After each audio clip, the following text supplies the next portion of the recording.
do I wish all of you could have heard the awkward laughter the man from my left had in the last commercial break before we welcomed you into this Wednesday edition of Money Moves on VSiN, the Sports Betting Network. He's Jonathan Von Tobel. I'm Stormy Buonantony. Have you been working on that for a while?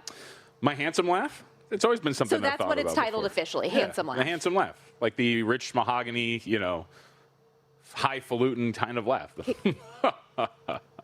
And don't forget, you have to say funny. Funny. It's like, it's good. You actually sound like a different person. Yeah, it's a good laugh. It's a good thing to have. A lot. It makes it sound like I hang out on golf courses, like a lot. Very important person. Yeah. We will talk a little bit of golf a little bit later on here in the program. What's that? Purposeful. Topical. Oh, you're so smooth. I missed that with the mahogany conversation. I did want to give you a little bit of credit here off the top real quickly because you said yesterday for the MLB All-Star Game, just throw a dart for MVP of this thing. And granted, we didn't say Cody Bellinger, but for him to ultimately win it off a 2 RBI single, his first at bat, is a little crazy, but 35-1 cash it, people. Yeah, I think that's kind of the point of what we were talking about yesterday, right? Like you said, it's not, hey, we got this right, because we didn't mention Bellinger, like you said, but it's just, this is the All-Star Game. There's so many different guys that get in and out of the lineups, all of those sort of things. And so it's hard to really pinpoint a dude that's going to come in and actually be one that you're feeling really good about. All of your pitchers are going to give you 1 or 2/3 of an inning. All of your hitters, for the most part, are going to be in there for 1 or 2 at-bats. So it's going to be really random. Yeah. And we saw that yesterday. I mean, you saw a bunch of guys get in there for 2 at-bats, do a little bit of damage, but for the most part, and I was surprised, too, and it also speaks to the randomness of it to an extent.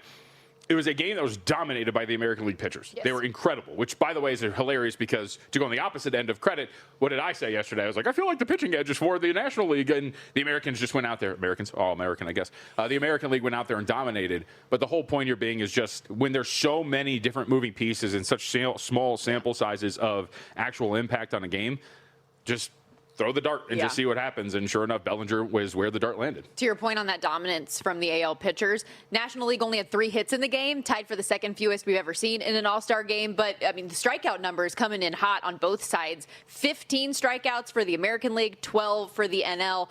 AL wins 4-0 in this one. Shutout. All that money that we talked about coming in on the over doesn't get there under there as well. We'll have a little bit more baseball coming up later on in the program. Also worth noting quickly, Junior Caminero. I know there was a little bit of a scare with him taking that pitch to the hand. X-rays came back negative this morning. All is good and right with the world. That said, let's set the table for everything else that is to come here today on the program with our top items over the next 2 hours.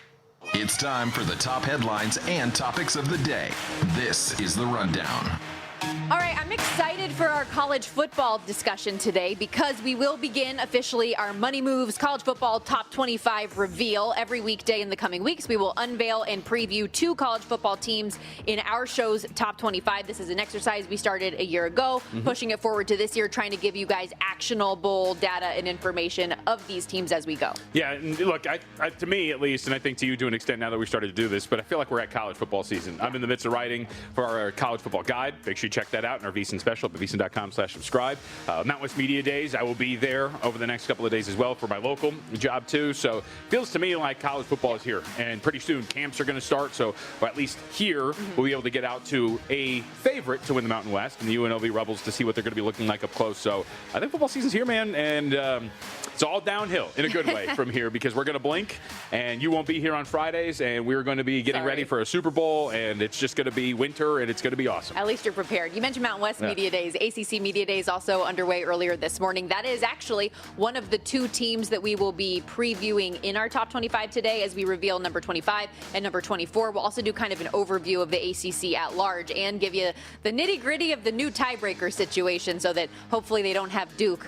Another Duke situation with a 5-way tie for second in the conference to decide who's going to be in the ACC title game. How about number 2 on today's top 3 list? Golf's oldest major. We're talking British Open in about 15 minutes coming off. His first missed cut in 4 years is 7-1, low enough to buy in on the defending champ out there at Southport, England. Scotty Scheffler, we will discuss it all with Kelley Bydlon coming up in the studio. Yes, we'll also hear from a couple of guys.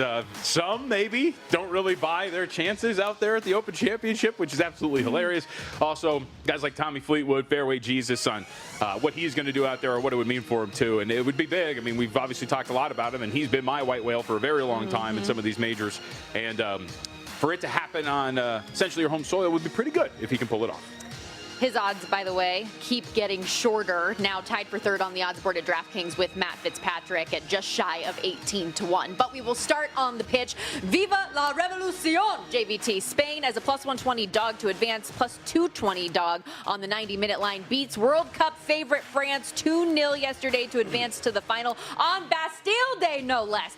We'll face the winner of this afternoon's England-Argentina match. And a question I'll ask Ani Sridhar, who we'll have later on in the show as well, lead soccer writer, betting analyst over at fantasyguru.com, is can either one of these teams that we're going to see on the pitch later today actually beat England, who has now moved from a plus 320 second shot on the board to win the World Cup to an odds on minus 156 number in the last 24 hours. Yeah, look, I don't think we should question the Spanish anymore. We talked about this yesterday. One of the other things I think we got right was, haven't we talked about the Spanish side really kind of flying under the radar with the way that they've been playing? You talk to so many people about who can win this thing, and you hear all of the same teams over and over again in the same countries. You hear England, you hear Argentina, you heard France. And yet here you go yesterday, and you absolutely smother Les Bleus throughout that entire match. Of 0.31 expected goals for the French in that game. Only 3 shots on goal. Yeah. Didn't get a single big chance in that match at all. This was a really good performance from the Spanish. And, take away the weird penalty that you drew in the beginning in that first half. You still got another one, and you smothered this French squad. It was really, I thought, amazing to watch them play, especially on defense, and that has been the theme here. And so we brought it up yesterday. I played it in the sense of playing the game under, kind of playing to the underrated nature of how good Spain has been. And France has been pretty solid as well. But this Spanish side, dude, every single time seems to be proving almost everybody wrong. I'm sorry, I'm laughing because they showed the kid crying again. No. As we're talking about it, they're showing highlights of the matchup here. But they seem to be really underrated, man. And it is shown now that they are here in the final. Yeah, that second goal to ultimately pull away from Pedro Porro, and just as you mentioned, stifling that France attack. We were talking about all of the high-end talent that they have. I know more names on the France national team squad than I did on the U.S. team because of how well-known and those attackers all are. France barely registered a single goal chance until late into the match in this one. So, good on Spain. I, meanwhile, am mad at myself from a future standpoint because I had as much as I did invested in France to win it all. Well, luckily, we cashed the 2-unit play on them to make the semifinal period. That was my favorite bet of the whole thing. But I have them to win, and I have Mbappe for Golden Boot. And so I'm a little bit mad at myself that I didn't hedge more on Spain yesterday. So now we forge on and see what we can do in the match today. Is Mbappe going to play in the third place game? I would assume.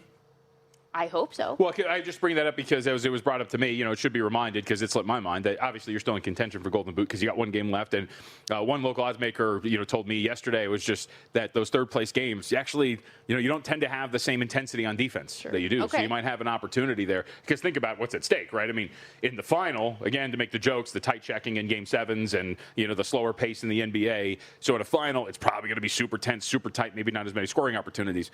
Third place game, you don't want to be there. You wanted to win a game, and so maybe it's just going to open up, and you're going to get a lot of opportunities for goals, and thus Mbappe might have an opportunity to get it done. Well, I certainly hope so, because honestly, that handicap was not something that I was really thinking about, but does make a lot of sense. So fingers crossed that is the case. Meanwhile, we look to today. We are under an hour away now from that match kicking off for the second semifinal, England and Argentina. Let's start with England here. Great effort from Norway. It was a really gutsy match there in the quarterfinal. England, I think it's fair to say, didn't play their best game. Nonetheless, they advance and are now favored over the team that is led by one of the best, most legendary players in the world in Lionel Messi and are your defending World Cup champs. Mm-hmm. So how do you feel like they stack up in terms of the numbers to advance? Minus 130 favorites. England is. They're plus 165 on the 90-minute line for Argentina. If you like the dogs, plus 105 to advance, plus 205 to win in regulation. The draw, plus 185. You know me, I've got this English group to win this whole thing, so I will stick to my guns and say that the English can pull this thing off. I told Dave and Jensen this morning on VSiN by the books that I thought even to advance minus 120 was a fair price to lay here with England if you didn't have anything in it. I just like the way that they're playing. I think they're pretty undervalued. I think Alex Blower is our guy up at VSiN.com. You can check out all the write-ups up there. He had a really good write-up today, and one of the things that he had pointed out is something that I've discussed and you have as well, which is despite all of the criticisms of this English group not playing as well as they are, it's almost akin to like a Cowboys type discourse around them, right? No matter how much you succeed, you're always going to be expected to do more. And here we are coming off of a game in which they didn't play well, and yet they won. And they're here in a semifinal matchup, and I think that they have been very underrated. We've hit a lot of the stats, the big chances missed, the expected goals, and the statistical dominance that they have shown here. I think that they're going to be able to pull this off against Argentina. The total sitting at 2.5, and we're seeing more and more money come in on the under. It's juiced to -175 now. You're getting +140 on the 2.5 goals. So you're also getting a better price now, by the way, on both teams to score as well. And that was an angle I took. I gave out that bet yesterday, just thinking that Argentina has obviously shown a propensity to let in goals. We saw it against Cape Verde. We saw it when they're down 2-0, should have been 3-0 against Egypt, right? But also are a very capable scoring team. So that was my angle on the game today. Yeah, I think that makes some sense. I thought, one of the things that you look at, too, and maybe you can get some scoring here is, and Blowers put this in his article. First off, starting 11 average age for the English, 26.5. Argentina, 30. And you talk about the starting lineup against Switzerland. And then you look at what they're doing in terms of ground covered in this tournament so far. 104.8 kilometers in terms of distance per game for English, just 63.4 for the Argentinian side. So they're opening this thing up. They're moving. They're running around. This is an older group in Argentina that's not either. So maybe most of the scoring, I hope, would be lopsided in favor of one team. Yes, but could we get them for them both? Sure. You mentioned Alex Blower's article. Nigel Seeley has one up right now at VSiN.com as well. Plenty of content up on the website today and each and every day. We got to step aside here on Money Moves. But when we come back, the Claret Jug is on the line beginning later tonight, actually, for those of us in the U.S. VSiN, host of Long Shots, is going to join us next. Kelley Bydlon to preview it all with some of his favorite plays.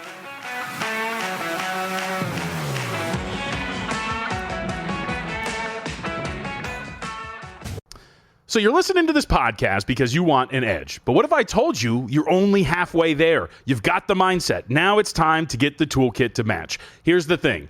Pro bettors spend thousands on data and tools. But what they don't want you to know is that you can get the same edge for a fraction of the cost with VSiN Pro. VSiN Pro gives you access to expert picks, public betting data, prop projections, powerful tools, analytics, and more. Just tap the link in the description and see why thousands of bettors are already using VSiN Pro to cash more bets.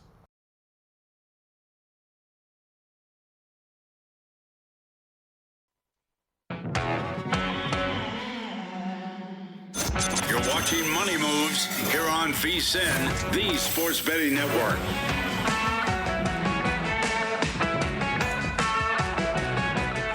What an awesome summer this has been. No shortage of betting opportunities from daily baseball, the World Cup, obviously PGA Tour season rolling along. And that's why now is the perfect time to lock in your VSiN football special for just $175. Football season around the corner as well. That'll get you full VSiN Pro access to everything we do here at the network and the website through the Super Bowl, including our all-new 2026-27 NFL betting guide to help you attack futures, win totals, division races, and so much more. The college football betting guide will be out shortly. Plus, you'll get daily best bets, real-time bet splits from DraftKings and Circa, AI-powered prop projections, 24/7 video on the VSiN Watch app, and coverage of every major sport all year long. Remember, though, the earlier you sign up, the more value you get. Head over to VSiN.com/subscribe now. That's VSIN.com/subscribe. While you're there, check out the podcast options, one of which, the premier golf betting podcast, Long Shots. We are so excited to welcome in one of the triumvirate. Do we want to roll with that? Sure. Kelley Bydlon joining us here in studio on Money Moves. What's going on, Kelley? I'm happy to be here on Money Moves. Thank you, Stormy. Thank you, Jonathan Von Tobel, for sliding over just a little bit. You got it. Are you excited that the tournament is opening up on a Wednesday night instead of a Thursday morning? For some of you, yes, I'm excited. It will be Thursday morning for me. I will not be the guy staying up at midnight tonight trying to catch the opening of the Open Championship. But the last round you will, right? I mean, the last round's always, I think, a lot more fun. Back in the day when I would do local radio with Matt Humans and I was his producer, we would have watch parties for our listeners, and we would show up at 11 p.m. for the final round at some of these bars around town. They're absolutely great. Yeah, and it's starting in the wee hours. At that point, it should be like, 1 a.m., 2 a.m., something like that. I guess I haven't projected forward. The full field, though, 10:35 Pacific time, maybe the very beginning, Stormy, but not much more than that. I'll catch up in the morning. Did you use the phrase wee hours because of the England tie? No, I did not. I use it often. It's regularly in my lexicon of words, yes. All right, so let's talk about the course really quickly. So reading up on this sounds like this has been a course that has been greatly redone since Jordan Spieth 15th one here in 2017. So what are some of the changes and what challenges will those present? Yeah, absolutely. If you are kind of digging into stats and info from that Open, just stop. just stop. I got stats and info. Yeah, just stop, because there's literally like a new hole. There's a brand new hole that we didn't have in 2017. So it's an interesting Open course to play this out. I love it because as you can see, if you're watching at home, if you are watching us, VSiN.com or YouTube TV, thank you. There are the fairways will look relatively simple, like a PGA Tour stop. Hey, they look pretty flat. They're not all that wide, which we often get at some of the other Open courses, but they're flat. There's not these crazy undulations, and then you're going into smaller greens. So that's a little bit different. Now, we are seaside. There are these massive sand dunes. You're going to see all these holes kind of played between. But it's kind of interesting that you actually have these tighter fairways that are relatively flat. That's not the case on a lot of Open rotation courses that we see. In terms of the weather, I know a lot of people have been freaking out a little bit that there has not been rain in the last month or so and doesn't look to be any in the forecast this weekend. Yeah, so that's where we start with every Open Championship, right? It's, well, keep in mind the weather, and this is what the weather forecast looks like. The forecast, it looks very dry. The winds are down. There's not much to worry about as of right now. But remember, we're playing this in England. This can change at any moment. I'm always going to keep repeating that. If you're watching at home, Thursday, Friday, Saturday, Sunday, all looking pretty calm wind-wise. Yeah. The worst we're seeing is like 16-mile-an-hour gusts, which is wild for an Open Championship. Now, the challenge of the weather this week.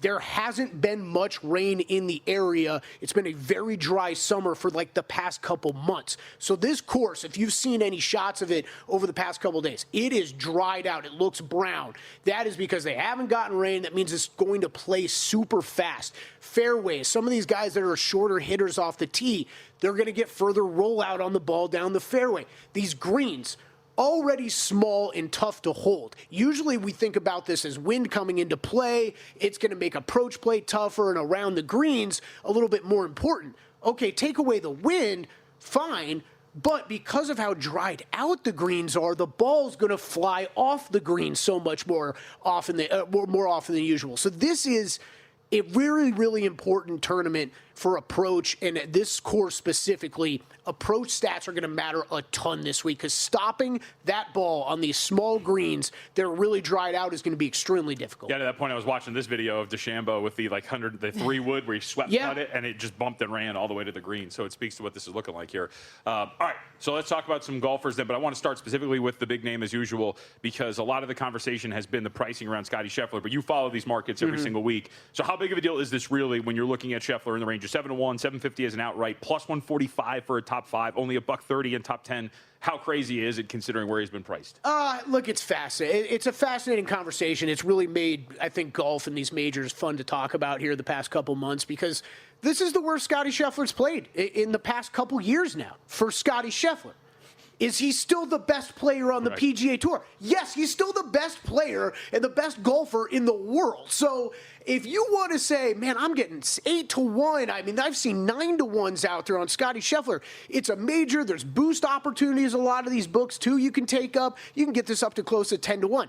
I'm not going to hate on anybody who wants to bet Scottie Scheffler, Rory McIlroy, or Jon Rahm because of price. There are some lead-in indicators that would concern me a little bit with almost all of those guys, considering the rest of the names at the top of the board, but it's been a long time since you've gotten Jon Rahm in the mid-20s in a major. It's been a long time since you've gotten Xander Schauffele near 30-1 in a major. I'm not going to hate on anybody who wants to play those. I'm looking for guys, though, that are coming in quality recent form combined with quality finishes at the Open before. Okay, so a lot of you guys listening, remember you can go to VSiN.com/picks to get a layout of all of the official plays, or listen to Long Shots podcast if you want everything Kelley has on his card. Same thing with Wes Reynolds and Matt Brown. But a couple ways that you can share with our audience that you are playing the Open Championship coming up. Yeah, I was waiting. I was playing the price game to see where Scheffler and McIlroy moved. And look, things could be very different if Scheffler didn't miss a cut and if Rory actually ended up winning the Scottish Open last week. I think we could see different prices. I was focused on Rory at first, and this price didn't get out to a point where I was hoping it was. I was hoping I was going to get 10-1 like I did at the Scottish Open a week ago. So I bypassed Rory. I am going Matt Fitzpatrick, and Chris Goddard. I'd rather play that same kind of money and split it up into those two guys. So I played Fitz at 20-1, boosted at MGM, and then Chris Goddard up 33-1 here at stations in town. Both of these guys have won tournaments for me this year. It's the final major. This is a little bit of a gut play with Goddard, although he did finish very highly third at the Open last year. Another quality finish at the Scottish Open. This guy, the low trajectory off the tee, makes him a very, very good player in condition. So Matt Fitzpatrick, Chris Goddard on the outright card, and then Colin Morikawa, the approach numbers seem like they are back for him like they were at the beginning of the season. And if approach is going to matter as much as I think it is this week, I think he's one of the players to look, best players to look at this week, and you can find him in the 30s. And then somebody I had no intention of betting whatsoever, but running numbers on really jumped off the board. Sam Burns, 52-1 on the outright market. I played him top 20 as well. Big story with him this week because we weren't sure he was going to be here. Him and his wife just had a kid. He was kind of planning his schedule around the Open. Didn't really seem like he was going to have any intention to play. But he was there on Monday practicing, and he might not have some of the lead-in practice that these other guys have. But a full week at the course, good enough for me. Not really any huge concerns there. Last 16 rounds, number one guy in the field on strokes gained approach leading into this tournament. And that is not the strength of Sam Burns' game. It's on the greens with the putter. So really like where Sam Burns is at right now. Liked him in the outright markets. Played him in top 10 and top 20 as well. Oh, I'm sorry. I thought Stormy had something here. All right. These are all the plays. If you're watching up at VSiN.com, you can go check out the articles and, of course, long shots as well. I have 90 seconds. Do you have anything left in golf, or can I ask Kelley a basketball question? All right. Win totals in the NBA. They're all up. Ready to fire, buddy. What do you got? What's some of the ones you like? Well, you, me, everybody out there, I think, over on the Jazz, right? Yep. I think the better 34.5, now up to 35.5. Better question is, where does it close at? 39.5? I think it's going to get up there. I think it's going to go up there, too. Yeah. I think it's going to go up there, too. I've got a few of these I'm ready to fire on right away. I would say Pistons under 50.5, a little bit of a fade of what they did in the regular season last year. Eastern Conference is tougher, right? And they're worse. And they are worse. They are worse. Still problems for them to figure out on the roster. I think under 50.5. I really like that one. Houston Rockets. I think there are it's a team I don't trust in the postseason at all. That will continue into this next season. But for a regular season team, we're talking about Fred VanVleet coming back and Steven Adams. We saw what Steven Adams did and helped them do from a rebounding standpoint before he got hurt. I think a lot of people forgot about that. That's a massive factor they get back. And then Fred VanVleet, we didn't see him all last season with this team. He was supposed to be there to set the table for Kevin Durant. I love the over on the Rockets at 47.5. Hell yeah. I love that you just came locked and loaded with that already. It's almost like I did a 3-hour show beforehand. It's almost like you've been busy. No, Kelley, you're awesome as always. Thank you so much for doing this. We appreciate it. Love hopping on with you guys. Disappointed, though. You're not staying up late night doing the all-nighter for the Open Championship. Make sure, again, yes, we mentioned the Long Shots podcast, but check Kelley out on Numbers Game each and every weekday, 11 a.m. to 2 p.m. Eastern time. I got to get my time zones right. We got to step aside here. When we come back, more NBA talk, though, as Summer League rolls on here from Vegas. One game still to come in the W as well. JVT has thoughts. Stick around.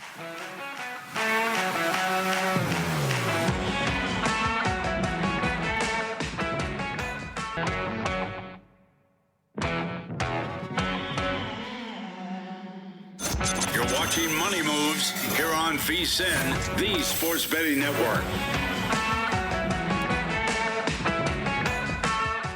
A big thank you to VSiN's own Kelley Bydlon for stopping by the studio last segment, talking all things Open Championship. Snuck in a little NBA talk, which is where we're going to dive into here. The NBA Summer League rolls on in Las Vegas. We've got the WNBA season in full swing as well. And earlier this morning, NBA Commissioner Adam Silver took to the podium and was discussing a number of different things, the NBA expansion, the Kawhi Leonard trade situation, and more. But I would argue the and more is what's most interesting for our program, considering all of the betting implication discussion. Yeah, so shout out to Matt Rabowski, who was out there. He does some work for Forbes, and he ended up asking Adam Silver an interesting question about federal regulation, which has been kind of bubbling under the surface when it comes to sports betting. Adam gave a long answer. It was about 3 minutes. Posted the whole clip up on X if you wanted to watch it at me, JVT. Sift through the Rocky takes, and you can find it. But I think one of the more interesting aspects of what Silver said outside of supporting federal regulation was this when it came to betting options for bettors that are out there. We have remarkably little control over how our intellectual property is used. We don't get to make decisions as to whether prop bets can be placed and what kinds of prop bets. I think ideally, we would be a party to that, and if it's a coalition with the other leagues, even better, and have those discussions about, to the extent there's going to be betting on our games, what kinds of bets are most problematic. You know, I've said before, the unders are the most problematic right thing in our league. There may be other kinds of bets that, you know, there's a lot of data out there that we indicate, but may also be more problematic, both potentially for the league, but also for the bettors as well. Yeah, I wonder what those bets were, first off, as he alludes to the fact that there's other bets they find problematic according to their data. So that would be an interesting question to find an answer to. But in general, I think there's two things here. One, we've talked about it a lot, you know, again, with the regulation of sports gambling, and even in the longer answer, he actually does allude to this. The fact that it is regulated to an extent and monitored, you can find the bad faith actors and get that done. Mm-hmm. When you eliminate some of those, when you're talking about getting rid of unders, for example, then guess what's going to happen? The offshore stuff, where you can bet and it's not as tracked the same way, then your bad actors are probably going to go there, and you'll find an opportunity, or you'll find it less opportunistic to be able to maybe track those sort of things.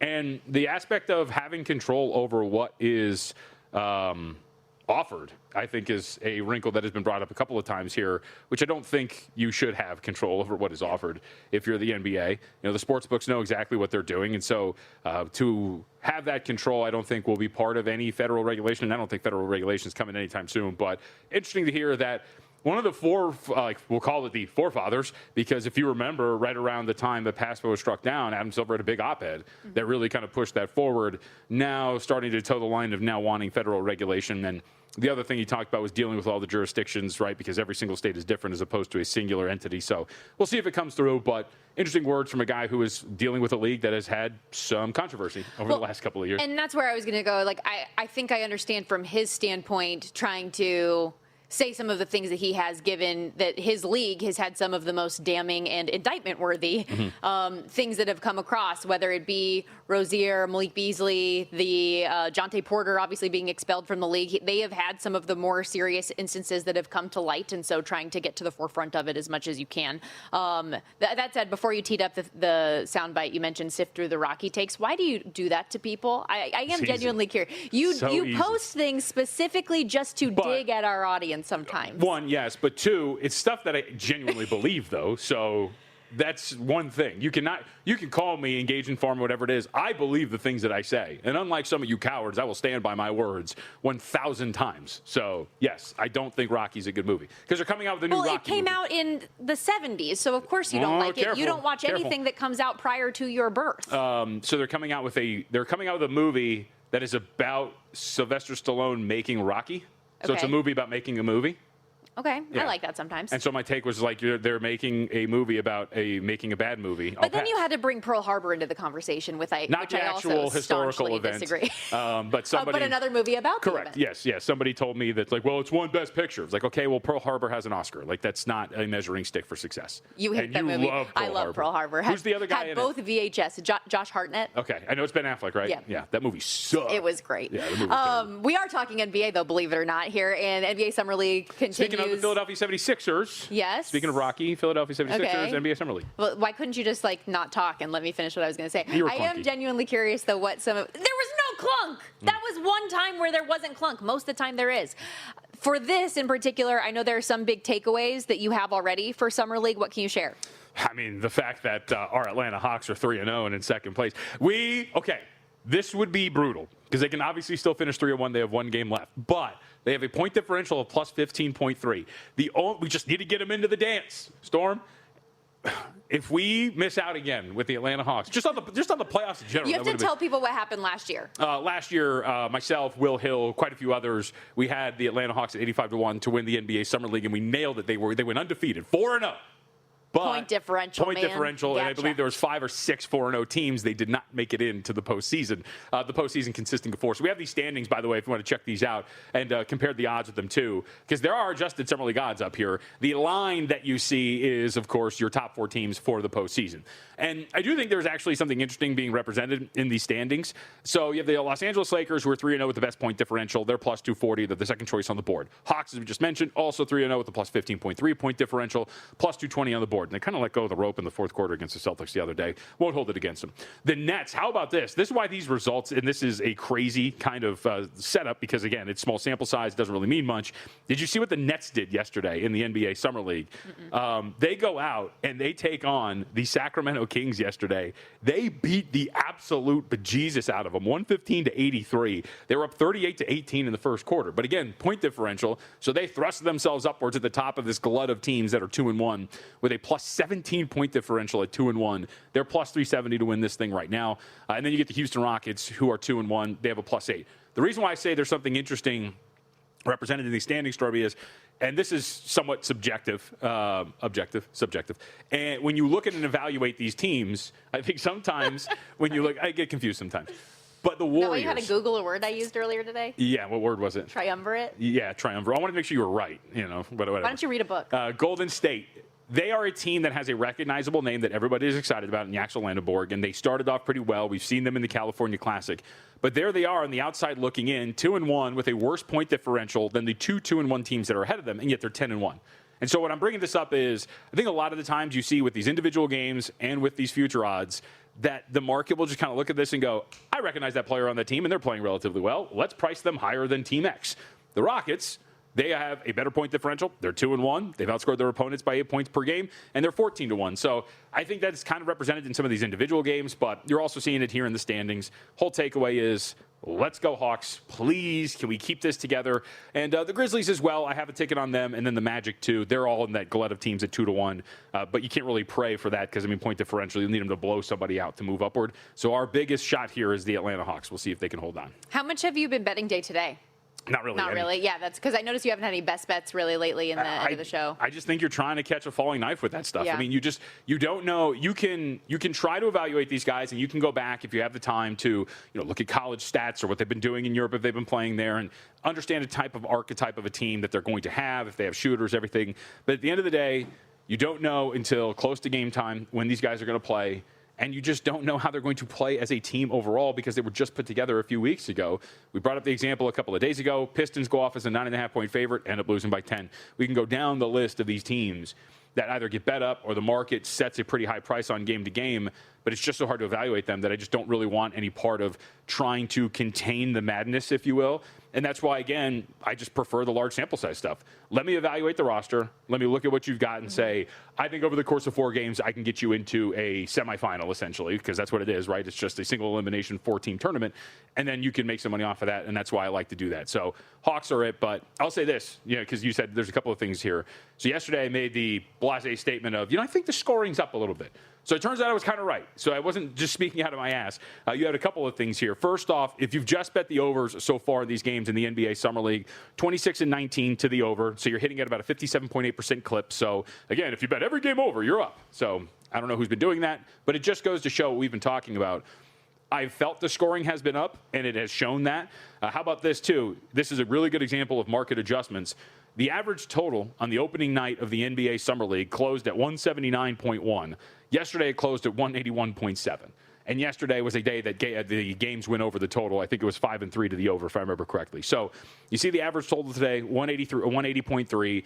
The scoring is up. The market is starting to adjust from where we were at the beginning. But you're seeing 100-point games. You're seeing tempo up. I think some of this has to do with the new free throw rule as well. Again, when you're getting 3 points on a single shot from the free throw line, that changes things. Yes, you leave points on the board, but you also get a lot of points in a single possession like that. And so I think that has something to do with it and why we've seen some of the scoring up in the Summer League so far. Summer League, WNBA, it's been awesome having the World Cup on our screens, which we will have that semifinal match coming up in just a few minutes. But a reminder, with the sports calendar not stopping, neither does the Sharp Plays. They've been winning for 15 straight years. All of of it documented, logs posted publicly as well at sharpplays.com. That kind of transparency we know rare in the industry when the sharp plays move. The sports books take notice, advanced AI, trusted insider intel, and more, finding value before numbers shift. Start winning with them at sharpplays.com. When we return, soccer writer and betting analyst Ani Sridhar at fantasyguru.com stops by the program.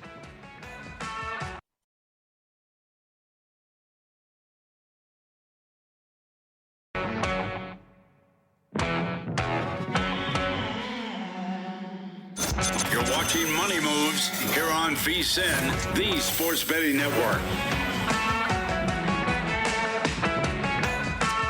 The Circa Survivor documentary is back for another season, this one bigger than ever. 7 all-new episodes kicking off each and every Wednesday starting July 22nd at 9 Eastern. Episode 1 takes you inside the growth of the most electrifying contest in sports betting, now with $18.7 million on the line and the massive new Grandissimo format, raising the stakes even higher. Follow the sharp minds and bold personalities who think they've got what it takes to go the distance. Whether you play Circa Survivor yourself or just love the drama of the season-long grind, this is must-watch TV. Check it out again every Wednesday, starting next week at 9 p.m. Eastern, only here on VSiN. And we are here at Circa Resort and Casino. Stormy Buonantony, Jonathan Von Tobel with you back on this Wednesday edition of Money Moves. Kickoff in the World Cup semifinal out there in Atlanta, about 15 minutes away as we welcome you back. Can England hold Lionel Messi and the defending World Cup champion Argentina team from reaching another final? We will discuss with our wonderful guest, soccer writer and betting analyst over at fantasyguru.com. Ani Sridhar joining us here on the Progressive Guest Line. You can follow him on X at Ani323. Welcome in. What say you about today? England, a minus 130 favorite to advance over Argentina this afternoon. Yeah, thanks guys for having me on here, and I think it's going to be a good match. I think it's going to be better than the one we saw yesterday. I think fans were a little disappointed on how France was held in check by Spain.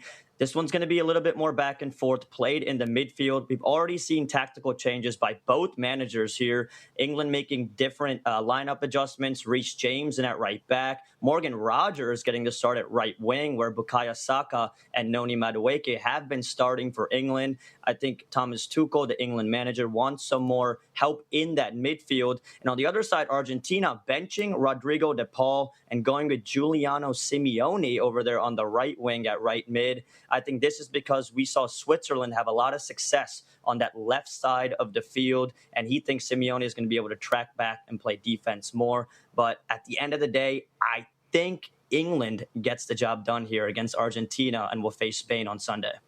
I think there's a lot of different ways we can look at this, but from a goal scorer's perspective, is it too simple for me to say that Jude Bellingham's been absolutely fantastic? I believe it's back-to-back knockout games with a brace as well, which we have not seen for a very long time. Asking him to score in this game, asking maybe for another brace, is that seemingly doable here against Argentina, you think?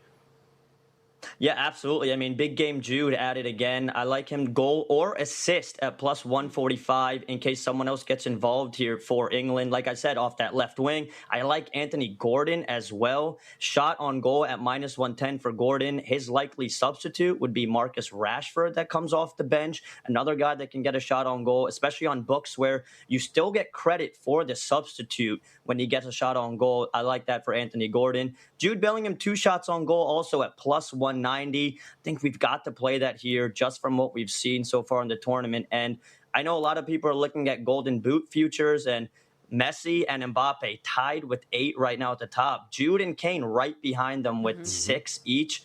I kind of like a sprinkle at Jude Bellingham at plus 1,600 to get that Golden Boot. If he scores 2 again, he's tied and he's moving on to the final, which Mbappe is eliminated from. Yeah, and you can argue he's been the bigger name for England this tournament, the way that he's performed in some of these matches. I like the shot on target angle. He's had at least one in every single match. And as you mentioned, in terms of the scoring, he's had scored twice against Norway and Mexico, had the goal and an assist versus Panama, another goal against Croatia. He's been so consistent for this England team.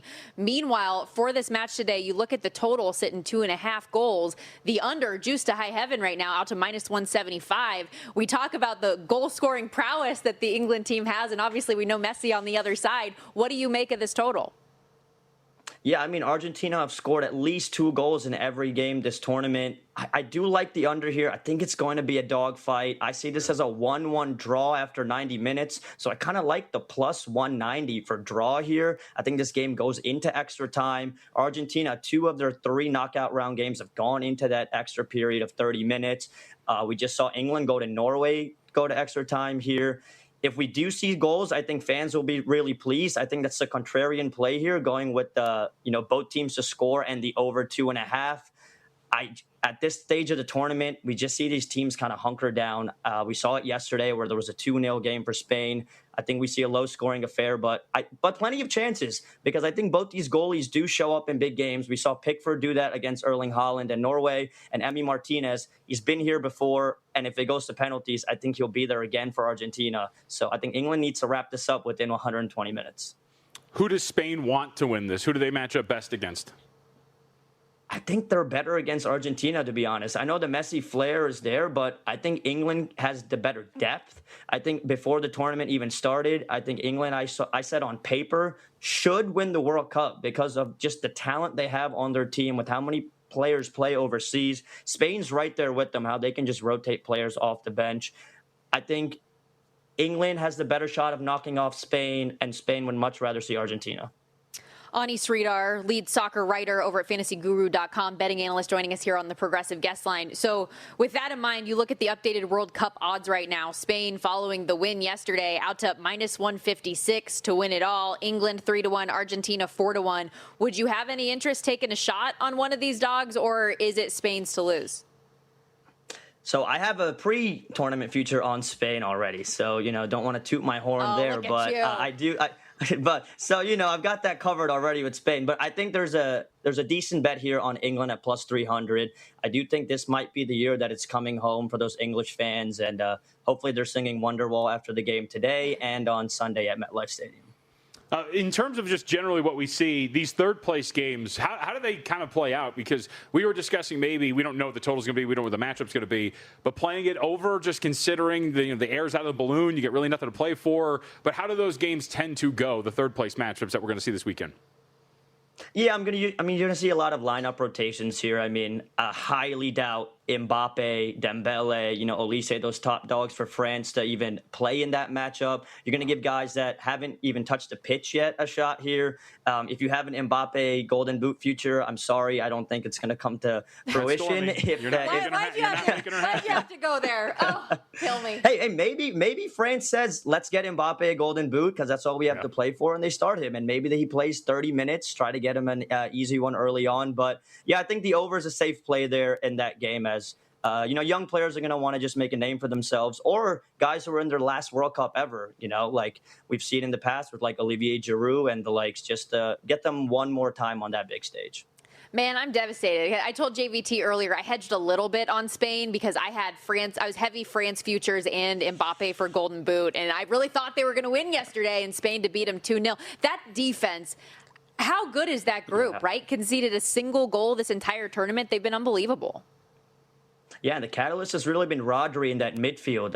He is tracking back. He's helping out that back line. He's also the guy that they're playing the ball to for the attackers to get into space. Guys like Lamine Yamal, like Alex Baena, and can't say much about Unai Simon either. He shut down that France attack yesterday, especially on the counter-attack. We saw him come out as far as almost midfield to stop some of those counter-attacking possibilities and really keeping Mbappe in check. So it's a scary back line for Spain, but I think if England gets through, I think they have a pretty good shot of knocking them off. All right, so I have to ask, because I see the Netherlands behind you here, and I've been asking this question because, the way that we view sports here and talk about it, we tend to go hot take, we tend to criticize these guys. I think it is incredible that we watched Erling Haaland get subbed off in that game, considering he is their best player, and it is an elimination game in the World Cup. Am I misreading that? Because I feel like here, if it was like LeBron in a fourth quarter of a Game 5 or a Game 7 of a finals, we would be questioning what in the hell was going on. Look, I was just as shocked as you. As soon as he came up, I was like, he better be hurt. That was the first thing I said. I was like, he better be hurt because there is no excuse here for taking him off, especially if the game's about to go into penalties, right? Yeah. Why wouldn't you want the best scorer in the world on the pitch there? It was baffling to me. It's crazy we haven't seen much more like outcry from that yet. I mean, teams are getting grilled for having center backs take penalty kicks, but when Norway takes off, arguably the best striker in the world, we haven't heard too much about it on social media. No, I thought it was baffling. And hopefully he's not hurt. Hopefully, he's doing well. He'll be ready for Man City this season. But I was like, oof, that's an insane move to make there in that game. That makes me feel better because that was exactly the conversation we were having. We're like, why is this not being talked about more? Ani, thank you so much for the time. We appreciate it. Enjoy the match. Yep, absolutely. Thank you guys so much. Also, I love Ani's just like us, that right before he came on, he's like, oh, shoot, this game is starting in a few minutes. Got to make sure we fire on any of these last bets that we need. We're riding. Let's go. Bring it. Well, it's not going to be brought home right now, but let's go. Get to the final, boys. I think I might just throw in an England to advance real quick because it's relatively short. Do it. I already have both teams to score. Side. So those are – do you have anything else on today's match, like anything official you added? Just fish and chip and mushy peas with some lashings of vinegar. Let's do this thing. No toast and beans? No beans and toast. See, actually, that sounds good. That's the one I could actually get on board with. I've actually always been down. I've never tried one. I've always wanted to try a full English breakfast. It looks tremendous. I mean, I don't know. Tremendous is the word I would use. We got to step aside here when we come back, kicking off hour 2 of Money Moves and kicking off the semifinal between Argentina and England.